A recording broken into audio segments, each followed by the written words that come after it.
Hello and welcome to the Bold Black Girls Podcast. I'm Aries. And I am Kim. Howdy doody. Howdy doody. Actually, that's funny. What? I updated my profile at work, and I always like to rep that I'm from Chicago. Uh-huh. But I put a little spin like, born and bred in Chicago, but I live in Dallas now, so you might find me riding a horse. Oh, Lord. You're hilarious. Howdy. And ain't nobody riding horses in Dallas. Well, yeah. If you go to like That's the true. ranch or whatever, Right. which right. you do. Right. I'm about due for one, so I was looking Take the boys with you. They're going to want to go. Well, we'll be able to do that soon. Because, after we went to Oklahoma and they got on the horses and stuff, I'll be letting my kids do some stuff sometimes. And I'll be like, this is risky. Like sometimes I let them do, but I want them to experience stuff. So inside, you don't let your fear hold you. Exactly. Hold them back. Inside, I'm like, and then they'd be like, I want to do this, and I'll be like, okay. And inside, I'm like, please, Lord Jesus, Father God. Like I had, we were just looking at an old video of us.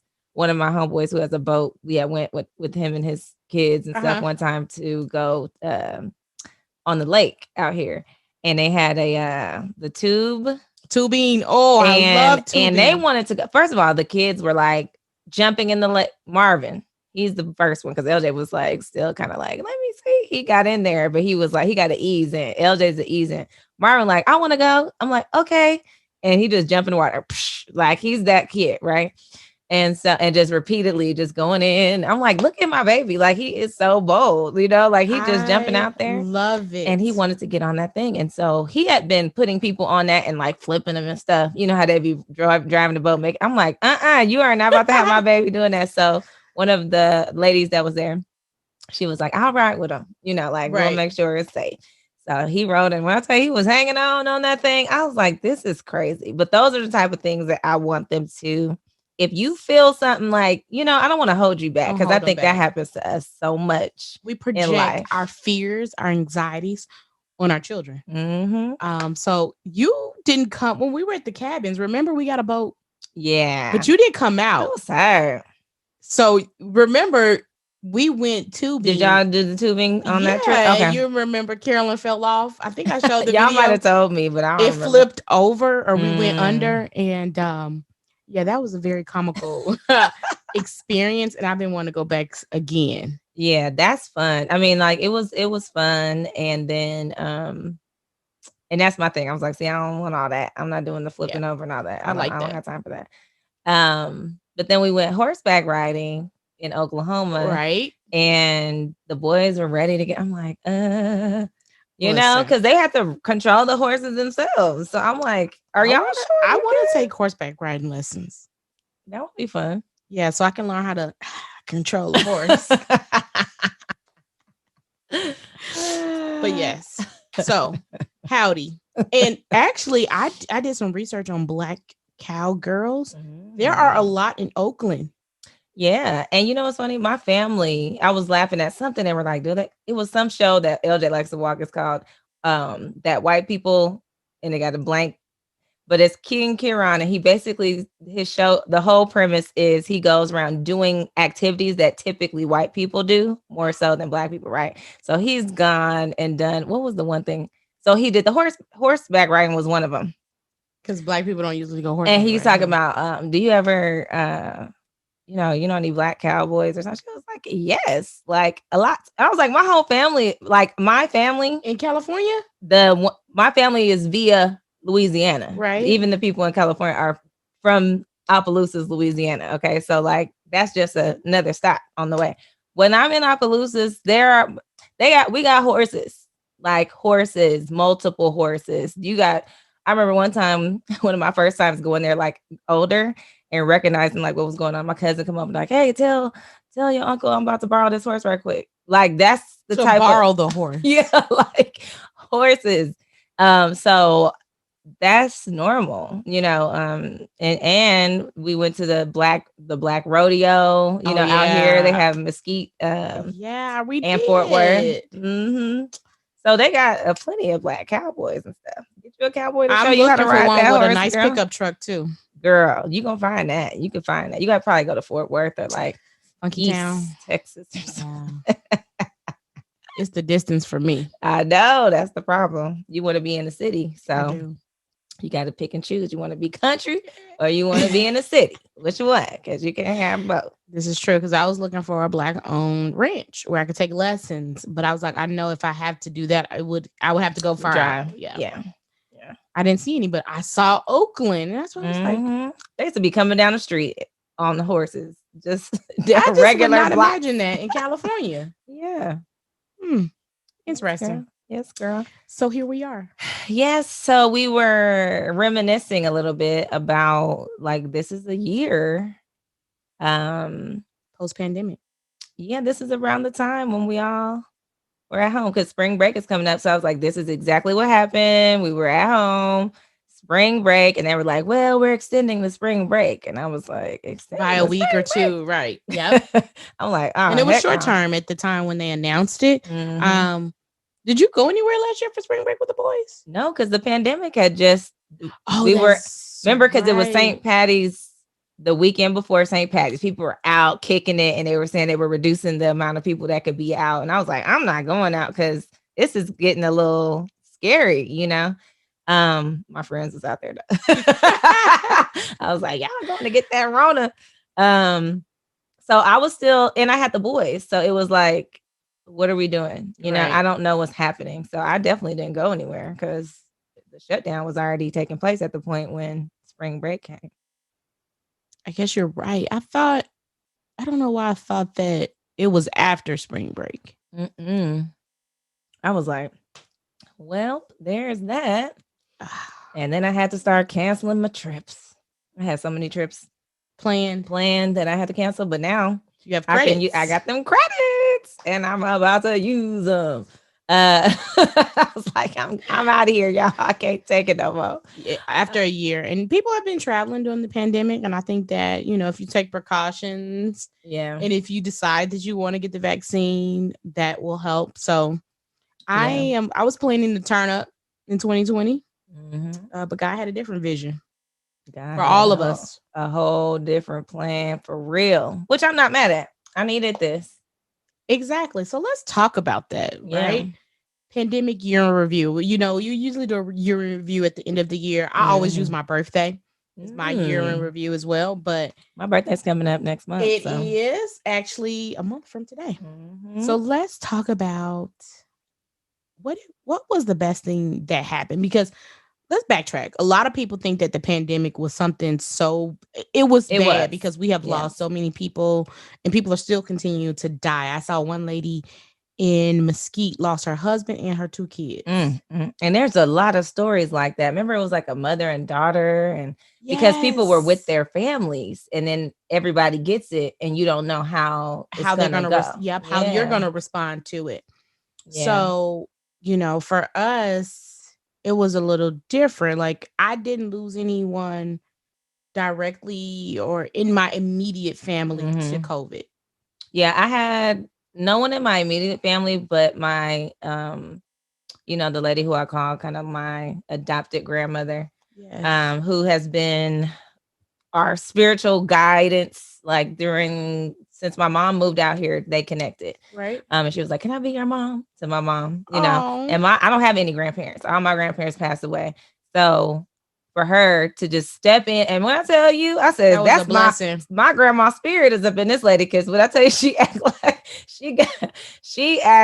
like she's in our family. Like, I'll just put it like that. Because this stuff she be doing, I'm like, if this a Mary P. Jr. spirit up in this lady. That's what they say. God will send someone to replace, right? Girl. It won't be that exact person, but it could be a reflection. So when her husband passed in January, actually, they had her grandson came, he had it, and then he had already had asthma, and so this pre-existing condition didn't, you know, so and they were together for like 50 years. So just imagine, you know, and she's been doing really well considering. I mean, she's definitely sad about it and like, you know, has her moments and stuff, but like I didn't know that. she's continued to press on. So that's like the closest I think to me as far as somebody that I know that Directly died. know. Yeah. Wow.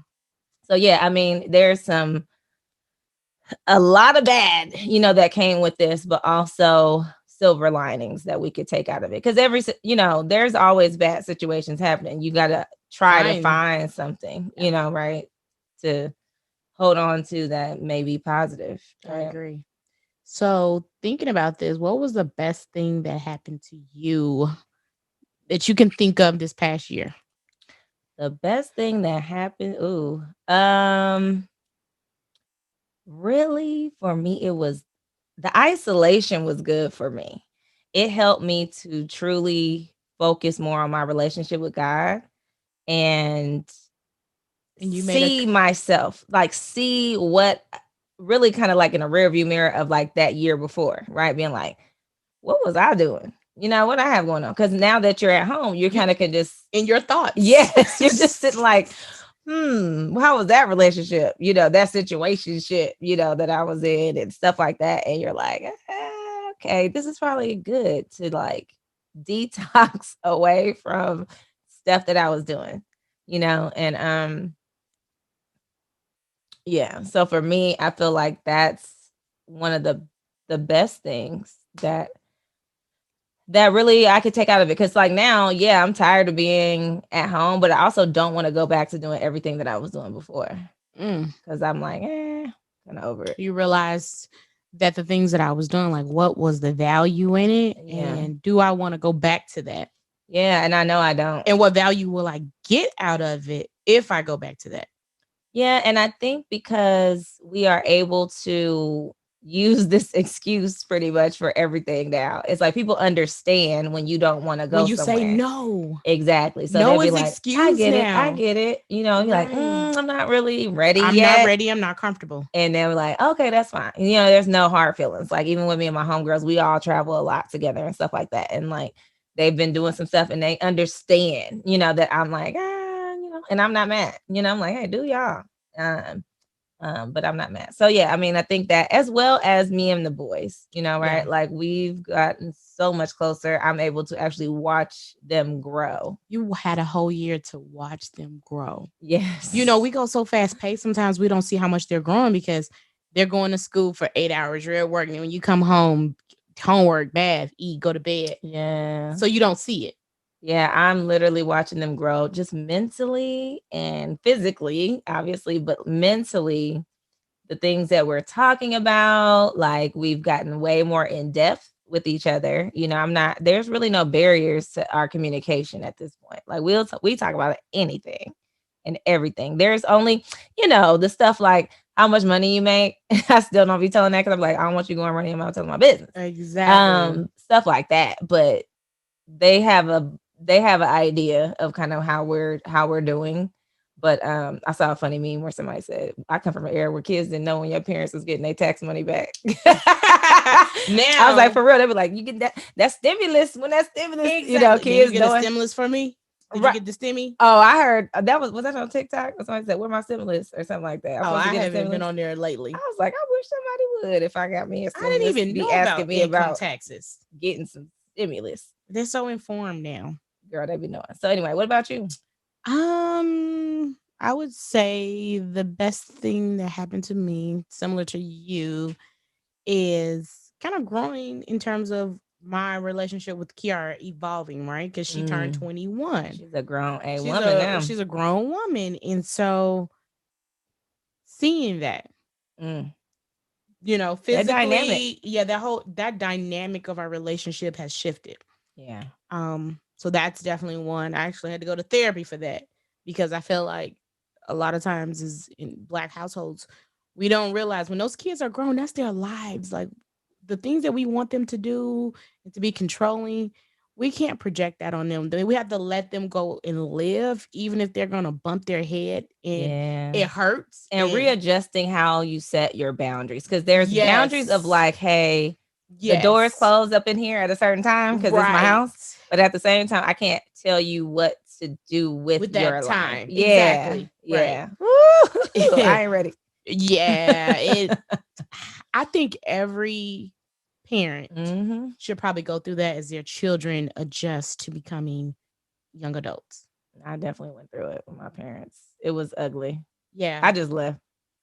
Right. Because I was just like, and see, I don't even want her to just leave without preparation, right? Because then you can, no, and because we do that, we'll send our kids out. We like, they turn 18, get up out of here. You better be doing this. It's like that. No other culture does that, right? You know, we're the ones like ready to get rid of you, but there's reasons behind that though. Right. Like if we really broke that down, it's a certain level of accountability. It's like I got more responsibility. You know, I'm already struggling. You need to contribute. You know, it's like all these things. So if we're actually in a better financial place, we can allow them to stay a little longer. Correct. You know, so there's a lot to that. But yeah, you're right. Yeah. So that was one. And then I would say the other thing is I got a new job out of it, right? You did get a new job. I literally was started interviewing around this time last year. I remember I looked back at a journal that I was writing in and I wrote down everything that I applied for. It was on February 1st. She be journaling, y'all. I am horrible. And didn't I get you a 52-week journal?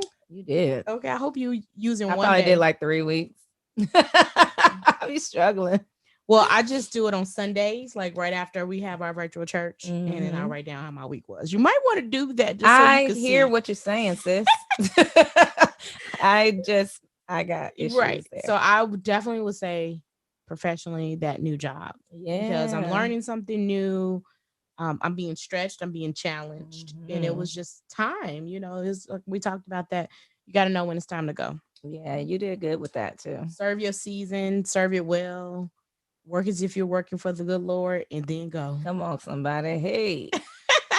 Yes, ma'am. So we talked about the best thing that happened to you. What was the biggest challenge of this year? Ooh. The same with the kids, especially. Like I'm still struggling, you know, when it comes to like, you know, you're trying to do the best for your kids as far as saying, okay, well, I'm not trying to have y'all all up in the schools and exposed or whatnot. And they was like, we ain't trying to catch no coronavirus. Right. You know, they don't want to go. I'm not gonna force you to go up in there. At the same time, I'm like, are they learning enough? Like, are they being, I don't know, you know, like I'm doing the best that I can, getting tutors and different things like that to try to fill in the gaps. But I worry, you know, about, are they going to be set back at the end of the year? You know, the good thing now, and I've joked with my kids about this, but the good thing is though, so they're like their birthdays are in July. So they're right on that cusp of the age. Like they're always the youngest ones in their class. So typically their friends did where their parents didn't put them in and they waited a year. So they're older. All their friends are like a year older than them. They'll be turning, like LJ's about to turn 12 this year. His friends are turning 13. Oh, wow. You know, so he's actually younger. So typically he has a late birthday. Exactly. So I was like, if we had to, I'll tell them we might have to do this year over again. They're like, Mama's like, I'm not doing it. So that's my motivation for them to like work harder, you know, on things when they don't have to. I'm like, okay, they don't want to repeat. We need to kill it for the next 5, you know, however many months before school start back. Y'all need to be making sure you're up to par, you know, on things. So that part is definitely challenging because I know I can't necessarily be the one teaching them. So I put them in different programs. They have different classes that they take, different tutors that they take, stuff like that. I use my resources for that. But also I just be like, oh no, I want them to get back into school. Some type of structured program. You know, I'm all for the homeschooling thing, but the way my life is set up, it's unless I got a full-time tutor for them, I'm not quite that's a there. lot. So that's a challenge. I would say one of my biggest challenges when it comes to this at-home life, which I'm ready to get back to. Outside life. Okay. Yeah. What about you? It's hard for me to say. I think that biggest challenge was transitioning to the parent of a 21-year-old. That was my biggest challenge. Yeah. And navigating that. You got a grown woman as I still sit here and think like I don't even look like I have a grown woman, like at all. where did we go? I think we went to Nebraska Furniture, and now we have on our masks, right? Mm-hmm. And so You definitely don't look like somebody who got it a was like, grown so child. you and your sister hanging out? And I was like, no. They kill me when they do that, though. Yes. Why are they always trying to figure out who related and all that? Get out of my business. Right. So That's annoying. That was definitely one of my biggest challenges. I can't say solitude because I've always been an only child, so I was always alone. I was kind of like an only child, though. I have a sister, but I lived the only child life for the most part. Okay. Because she's 5.5 years older than me. So she was gone. I was 13. She wasn't in the house no more, at that point. So I was like by myself. I never thought about that. Yeah. I mean, she was old enough to where she had a child, was gone, like out of the house and everything. So she wasn't part of while you were growing up in the house. Yeah. It was like when we were little all the way until, she got about 19, I think. And then probably 18. She might have moved out. But so I was doing my own thing. Only child living. Yeah. So solitude wasn't a issue because I know most people, I think there was a lot of people who had challenges, like especially if they're living alone. That is a hard challenge though. You don't see anybody. That it can become unhealthy as well. That if you're in the house all day, you're not interacting with people, seeing people.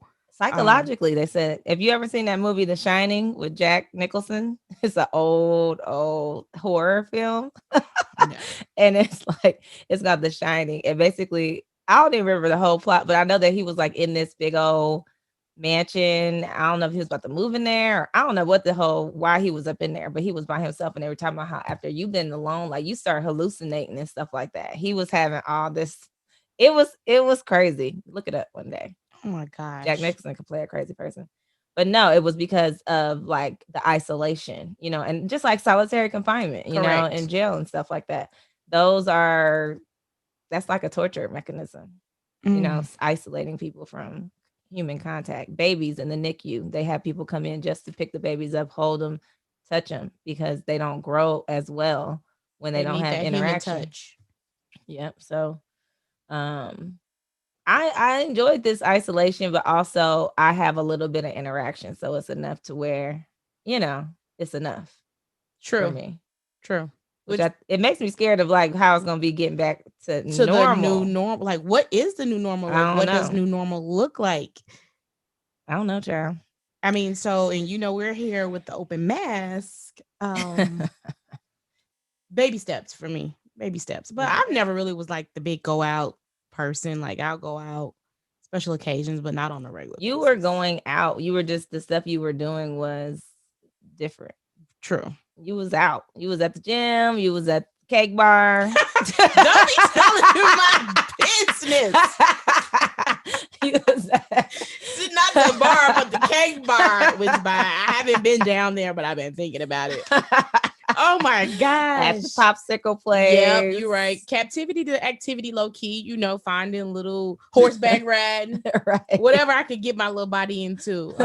I do miss swimming. I miss pools. Oh yeah. Which one of us gonna have to get a pool? That's happening. My next house is definitely gonna have a pool. I've already committed myself to that. I've committed too. So because if I have that, I'm like, I really won't be going anywhere. Exactly. Especially out here. It's gonna be dangerous. Yeah, because I'm gonna be telling people, we might need to go find us an acre and then just build on it. It's possible. We have to go south. Okay, next topic. I'm not mad at that. Let's go south, girl. Growth. Yeah. How have you grown this past year? I've seen some growth. You had a commitment this year. Yeah, I'm growing as we speak. It's a lot of which you kind of mentioned the therapy thing, and that's been helping me a lot. I've always been, and people who listen to this know we're all about the personal growth and, the assessments and all that. And you can get all that information and not do nothing with it. Right. And I just am the person that likes to search myself. And there's times where I know when I'm not trying to do that. Like I'll be like, I don't want to grow right now because I don't want to give up my pride or my whatever it is. Like I just like to stay self-aware, even when I'm not doing my best, right? Okay. Like just knowing when I step into something, I'm stepping because I know I know exactly what I'm doing. I'm just being a fool, right Right. now. I'm choosing to be a fool today. Oh well, I'll deal with that That's a choice. tomorrow. This year has allowed me to really evaluate myself even more in depth and really work on those things that were like, I don't want to do that. Like I'm really working on them and it hurts, y'all. Trying to like really be better, it don't feel good. This is going to be out of your comfort zone. So like for me, even with this bike, like I've been challenging myself more with the bike, right? Because we're rebels, because we have to trick ourselves. Yes, exactly. So I tricked myself and I'm like, okay, I gave myself a goal for my birthday. Like, okay, I want to be at this many rides by my birthday, or whatever. Cause I had already hit my little 50 mark. Oh, And good. so I was like, okay, by my birthday, if I do this is just as, this many times a week, then I'll meet my goal, whatever. But just internally with my personality, with different things, I bring that stuff to my therapist. Like I'll be like, I'm feeling this way about something and I need to understand this. Like, why am I so bothered by this? Or why is this really irritating me? Like, because I'll find myself, I'll be like, ooh, some stuff can just really get to me.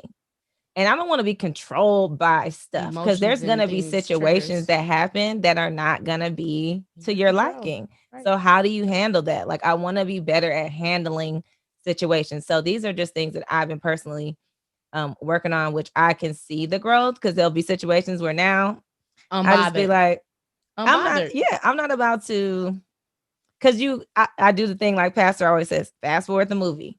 I fast forward it, and say, how is this about to end? Do I feel like dealing with the end of this? Like, do I want all them steps in between? I'm good. It ain't worth it. And then I just come back to the reality. You know how in the movies where they show you like play it out.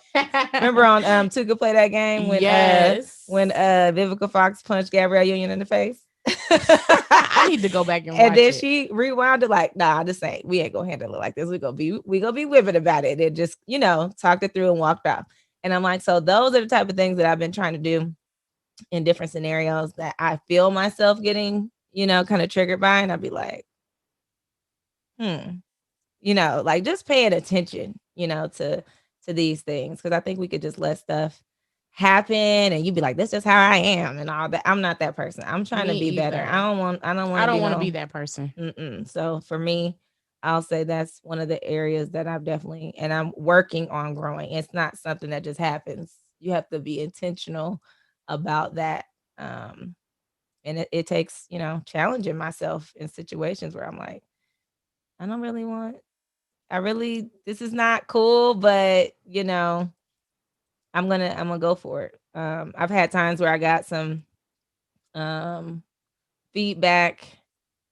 What do I want to say? Like not even criticism, kind of like I don't really like people telling me stuff.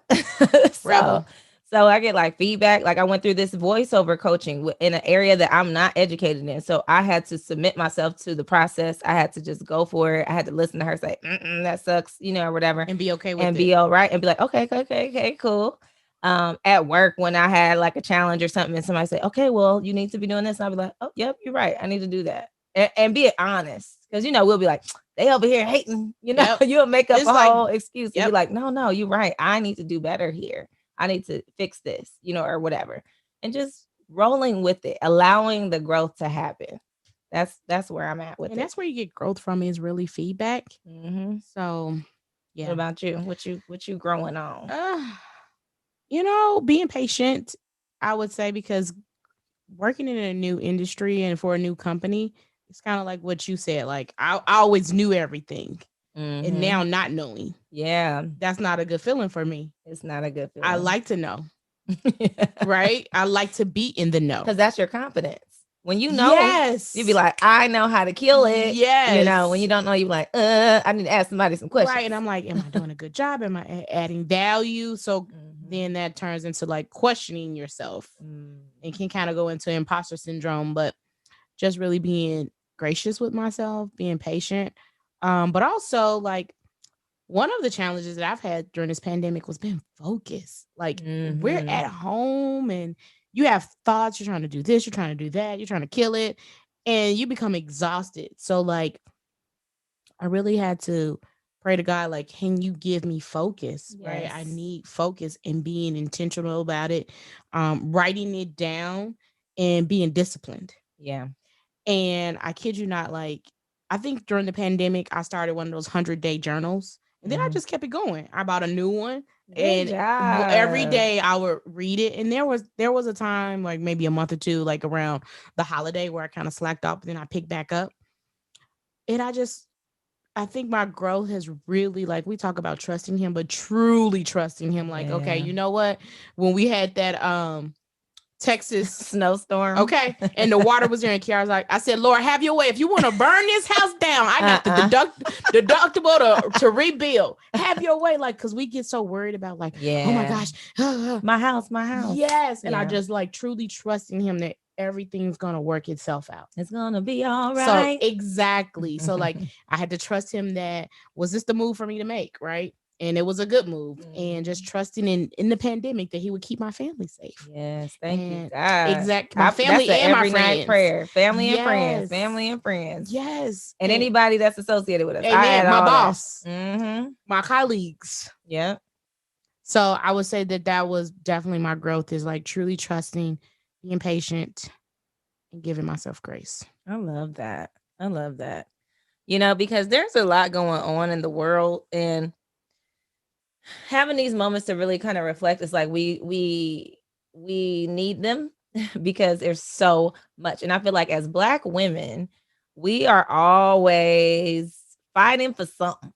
You know, it's fighting for the kids, we fighting for ourselves, we're fighting for other Black women, for the men, for the community. You know, it's always something. And sometimes just being is too much, you know. So I definitely feel you on that. I had a couple rough weeks, you know, of just being like, I'm tired, you know. Like, and that's like you question, like, how can I be tired? I'm at home. Because you start doing more stuff. You have more time to be, you don't have to commute, you know, nobody's expecting you to come to the meeting. You just get on the computer and be on the meeting, you know, and it's like, this, put that on your calendar back to back to back now, because there's you're at home. Exactly. You know, I'm involved in a couple different groups, and there's times where it'd be like meeting, this meeting, that meeting, because you're just leaving one meeting, going to the other one, and you're like, and there's no time to think in between there. I'm tired. So try not to overwork yourself and all those things, I think, is because we sometimes I'll send Kim, I'll just like, we open a note, we share it during the week just to think about different topics and stuff. And I put so many things on her thing this week. I'm like, girl, it's stuff happening out here. You got the Meghan Markle drama, right? But really, that was a deeper story about just a Black experience, right? I saw a funny meme about her son Archie. It said something like the what are they called? The royals, whatever. Yes. What are they called? The yeah. They heard, they said they said something like you know, wondering how dark his skin is gonna be or something. Yes. And then it said Archie was like, what they heard him say was I'm light skinned, but I'm still a dark. Oh, that Drake line. Yes. I cracked up because you know what? It really just was another light shined on the racism that has always been there. Like, why everybody acting so brand new? This is not brand new, y'all. It's so crazy. I said she had a Negro wake up call. That's all that was, you know. So I watched it. What did you think about what you saw? I thought I wasn't surprised by anything that I saw. I think what I appreciated. Now I'll tell you what I appreciated about it. What did you appreciate? This is personal because I was like Archie, a child. What's the Harry? And now there could be a lot of reasons why, but I'm not even gonna go that deep. The fact that he is by his woman's side. Send me a Harry. Listen, because Ray ain't acting right. You know, can't even tell his mama no. All right.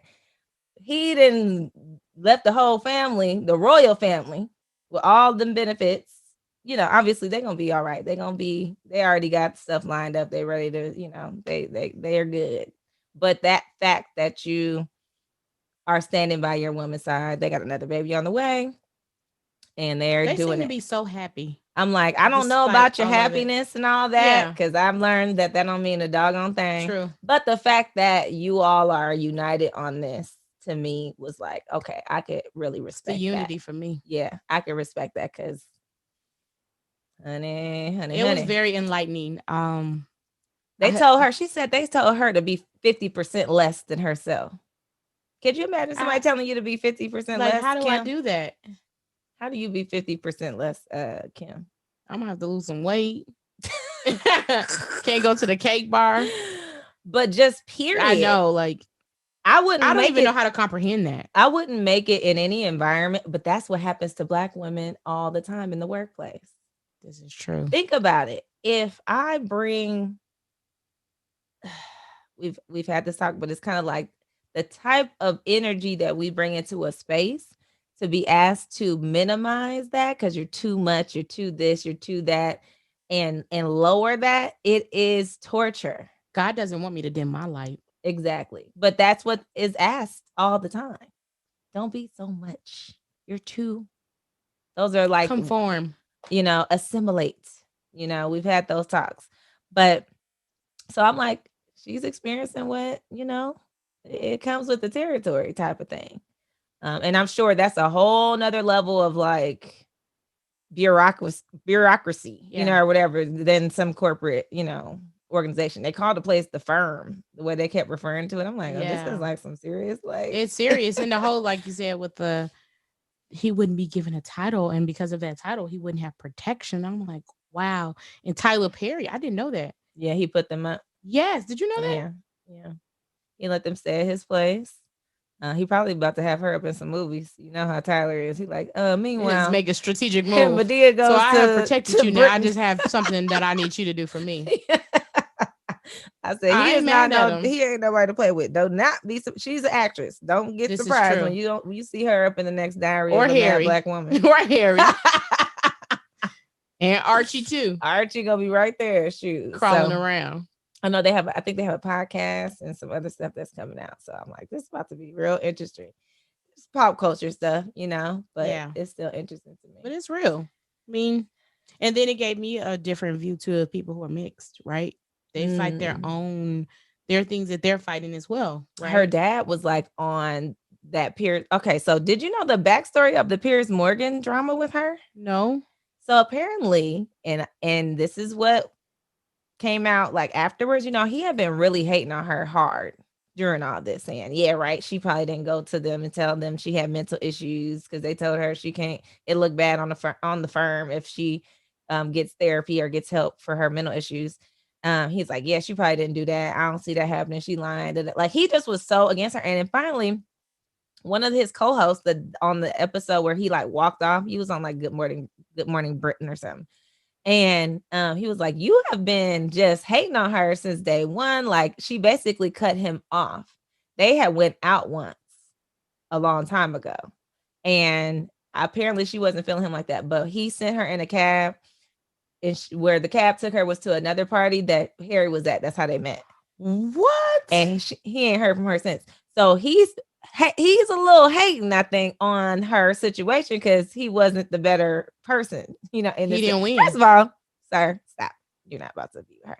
But so he been hating on her. But anyway, I was like, I am not surprised by any of this, So just the fact that he was so like adamant, and I'm not gonna have you talking about the queen and all this stuff. I'm like, okay, you trying to get another job somewhere, right? I forgot why I brought all that up, but and so it's like people think, oh, Black people are always complaining, but no, there's always something happening to us. And I mean, I think last week we talked about the young boy here in Plano that was giving urine to drink. and now she's being threatened for her life. The mother? Yes. Girl, I Death can't. threats. I can't. So I'm like, okay, here she is trying to fight for her son, and now she's receiving death threats because she's exposed it. Because she's brought it to light. Want you to stay in the dark. That is why this is about to get darkness and light are real things. Okay. This is pure evil. The racism that is out there is straight up evil, and they want you to stay in the dark. They don't want to expose. When you expose that thing, you take the power away from it. And so every time somebody's trying to like expose, these situations, this is the type of stuff that happens. And it's like, why are you trying to be in denial so much? If you use that same energy to actually stop Solve it. this, then we Yes. wouldn't be having these problems. All you got to do is look around, at the systems. And I've been on my James Baldwin over the last couple of weeks reading some of his books, and I watched this interview with him and this other like college professor who was just like so ready to go against him about discrimination and stuff. And he's like, why I always got to be black and white, and it's not all black. He was kind of going on that bad apple type of thing. And James, he talk about a person who knew how to handle himself and stay in control during these type of moments when people would come, because that man was all up in his face. He was being real aggressive with it. And James just was like looking at him, and he said, hey, I could say, I don't know if all, white people feel how they feel. That would make me, Right. more than what I am. But I know that he just started listing. I know that the public school system, one of the reasons why, is because the Department of Education, the way they treat the schools, we're not in the best situations when it comes to schools. We're talking about systems that are in place. I know that the police department and the justice system is not in my favor. I know that the unions, like he just started going through all the systems that he's like, so it's about what happens with the actions at the end of the day. So I can't say all white people are racist. Right. But I could tell you there are systems in place that have perpetuated racism outside into my community. So these are just the things that we have to continue to be aware of when we hear people who get so adamant. And so, you get that conversation about the two Americas and how we are looked at, right, in this system. So looked at and treated. So there's been a lot of stuff. I know in the news we talked about the little boy, and then there was this other one. I couldn't even click on this story about the teacher who made the little black boy put his hand in the toilet to unclog feces. It. I said, I can't, I didn't even, girl, I promise you, because Breakfast Club they did a thing on it, and I could not click on the story because my stomach was just, I was angry. I am angry. I'm still angry. I'm still angry as well. And I just was like, these are the things where if that mother or father had came up there, and they will have every right that they would be the ones being penalized, and punished, because people expect you to just take things and handle it with the justice system and stuff like that. And what happens to me sometimes, I'll be thinking, I'm like, see, y'all saw American Skin, the ones that seen American Skin. I'm like, if people really were taking things into their own hands, and I really think they fear the monster that they created. They think that we are going to do them the way that they've done us, which is really the true fear of why they don't want us to have power. They don't want us to have power because they're like, if they got power, they're going to make us slaves. And it's like, actually, no, because we're just not want to live a joyous life. Yeah, actually, we're just trying to dismantle all of this, these systems that have been in place to stop us, from being there. And there are systems in place designed to stop us. So it's like, for people to act like they're not there, it's just frustrating. And it just, I don't know. I feel like you got two sides of the coin, right? You'll hear people saying like, white people need to do something and fix this, right? Mm-hmm. But also it's kind of like, do we wait? If we wait on them to fix something, like, how does that work? How will it get fixed, and when will it get fixed? Exactly. So we just got to continue to build our own, which is kind of, I heard something about and this was just a couple months ago, about some I don't know what they called it. Let's say it was like a new African republic or something like that. They were trying to do like a secession from the US and create their own little African states. With some of these, it was actually through the South. Oh wow. So I gotta go research that. But that came up in one of these book club things that I was listening to. And I was like, wait, what? So I was like, let me go back and find out. Because sometimes I'll be like, let's just have our own stuff, but then it's like, it's such a touchy thing. We need to work together. We do. We really, really do. We need to come together and work together. Yeah. And they need to be open. Yeah. And be ready to solve the problem because we're tired of talking. Because you have to give something up. We talked about it last week. To create true equity, you have to give up what was already there, right? That means there's stuff I look at and I'm like, I'm overseeing certain events that don't have no diversity. I'm tired of seeing stuff that just don't have no, like y'all wasn't thinking, nothing that you said. Or maybe you were Maybe thinking. there's more that we need to be doing here. Maybe we need to create something. I don't know. That stuff, my tolerance level, it gets so low. Because I'm like, quit playing dumb. I be tired of people playing dumb. It's so irritating. I take it to my therapist though. That's why we That's one of the things that she helps me with. I be like, they know better. She like, what do you? Anyway, what else, girl? And then in the news up the street again in Oklahoma, what happened? The high school basketball announcer. My God. And then, okay. So in Oklahoma, it was Norman High School. They had a girls basketball, right? Yes. And one team, Norman High School, they kneeled during the national anthem. And the announcers that were in the booth thought they were not on mic.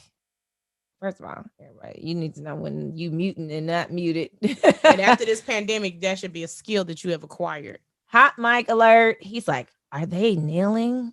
All those effing ends. And then he said it twice.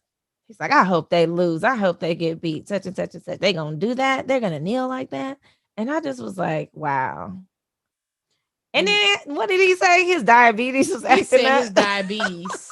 That's the reason why. And it's like, okay, no, you know what you said. Take accountability for it. He like teetered between an apology and excuses during the whole like his follow-up. When he comes in, he's all like, what I said wasn't right or something, but my blood sugar was low, and so your blood sugar made you say the N-word.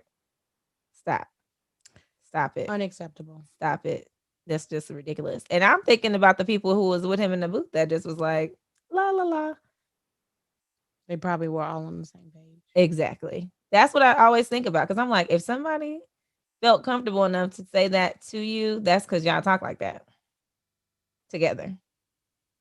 There's got to be something that made you feel comfortable. And this is why I try and not watch the news, right? But even if you go on that social wasn't media, the news. Yeah, it's everywhere. Mm-hmm. We may try and ignore it, but it can't even be ignored because it's happening. And then the kids from the high school, they responded with, "This is why we kneel. And this is why we kneel." Because first of all, you're ignorant because you think it still got something to do with the flag. So should we judge if you're not wearing a mask?